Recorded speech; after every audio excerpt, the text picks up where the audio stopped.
Assalamualaikum warahmatullahi wabarakatuh. Bagaimana kabar hari ini anak-anak? Semoga semua dalam keadaan sehat walafiat, sehingga pada kesempatan kali ini kita bisa bersama-sama mengikuti pembelajaran yang akan guru sampaikan pada kesempatan kali ini.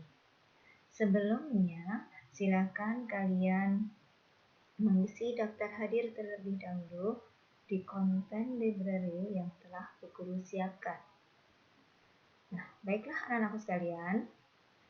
Pada pertemuan kali ini, Bu Guru ingin melanjutkan materi tentang muamalah, yaitu hubungan manusia dengan sesama manusia, dan sampai pada kali ini tentang materi qirot. Apa yang dimaksud qirot? Sebelum Bu Guru menyampaikan materi lebih lanjut, Bu Guru ingin memberikan penjelasan mengenai tujuan yang akan kita capai pada pembelajaran kali ini. Nah, silakan lihat tayangan slide berikut ini. Hari ini Bu Guru ingin menyampaikan materi tentang qirot. Tujuan pembelajarannya, setelah pembelajaran ini selesai, diharapkan siswa dapat 1. Menjelaskan pengertian qirot, 2. Menyebutkan hukum qirot, 3. Menyebutkan bentuk-bentuk qirot, yang keempat menyebutkan rukun qirot, nomor 5. Menyebutkan syarat-syarat qirot, dan yang terakhir dapat menyebutkan manfaat dan hikmah dari pelaksanaan qirot.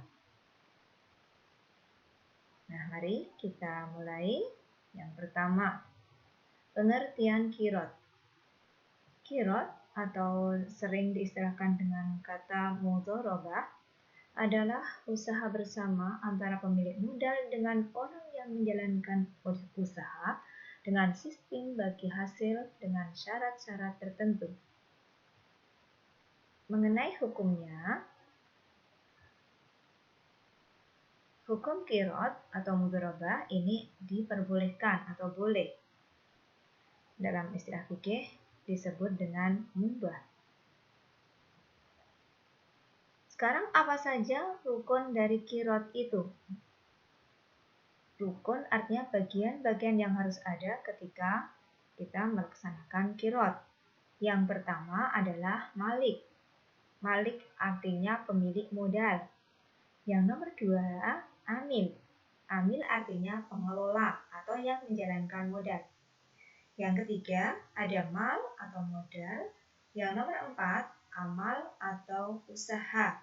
Maksudnya di sini jenis pekerjaannya atau jenis usahanya. Yang nomor 5, ada ribah, artinya laba atau keuntungan.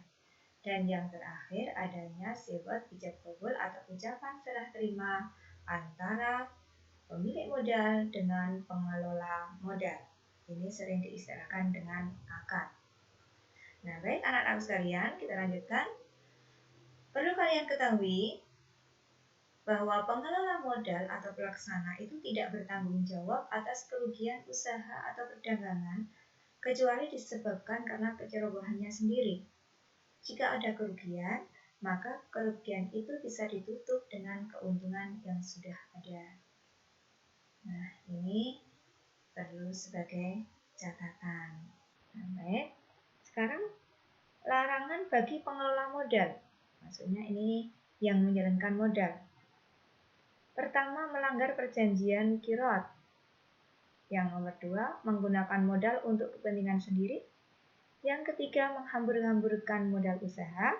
Dan yang nomor 4, menggunakan modal untuk perdagangan yang diharamkan oleh syara atau syariat Islam.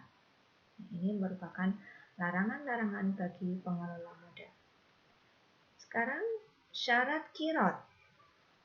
Syarat qirot yang pertama adalah pemilik dan pengelola modal sudah dewasa, sehat akal, dan ada kerelaan. Yang nomor 2, modal harus diketahui jumlah dan jenisnya. Yang ketiga, Kegiatan usaha pengelola dana atau nasabah tidak ada campur tangan pemilik dana, tapi hanya berhak untuk melakukan pengawasan.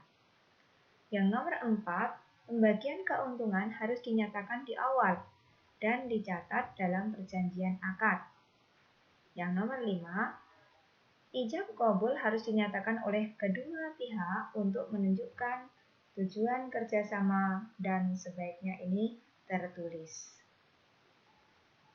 Kenapa harus tertulis? Ini agar di kemudian hari jika ada salah satu pihak yang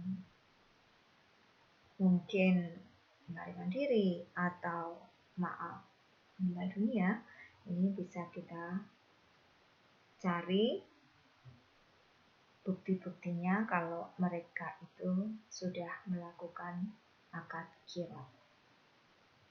Ya, baik. Anak-anak sekalian, sekarang apa saja bentuk dari qirot itu? Secara garis besar, qirot dibagi menjadi 2 jenis. Yang pertama, qirot sederhana, yaitu dilakukan perorangan dengan cara bagi hasil. Ini biasanya modalnya tidak begitu banyak, sehingga hanya dilakukan oleh perorangan saja. Yang kedua, qirot modern, yaitu melalui kerjasama dengan bank syariah dengan sistem bagi hasil pula. Ini tentunya modal dengan jumlah yang cukup banyak sehingga harus kerjasama dengan bank. Ini namanya qirot modern. Sekarang apa saja manfaat dari qirot? Yang pertama, bisa membantu sesama dalam mencukupi kebutuhannya. Yang kedua, menggalang ekonomi umat. 3, mewujudkan persaudaraan. Yang nomor 4, mengurangi pengangguran. 5, memberikan pertolongan kepada sesama.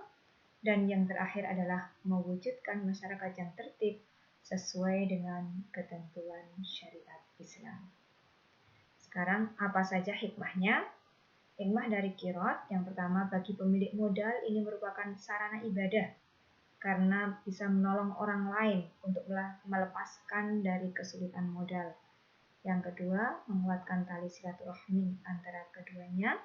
Dan yang ketiga, terbentuknya pribadi yang kuat untuk saling menolong sesama manusia.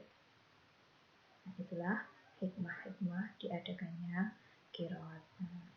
Setelah pembelajaran ini selesai, Bu Guru ada tugas yang harus kalian kerjakan.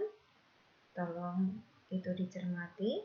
Kalian disuruh memberikan tanggapan tentang ilustrasi yang ada pada sebuah peristiwa. Setelah itu jawaban kalian tulis di kantong tugas 3. Jadi langsung diketikkan di situ sehingga tidak perlu ditulis di buku tulis.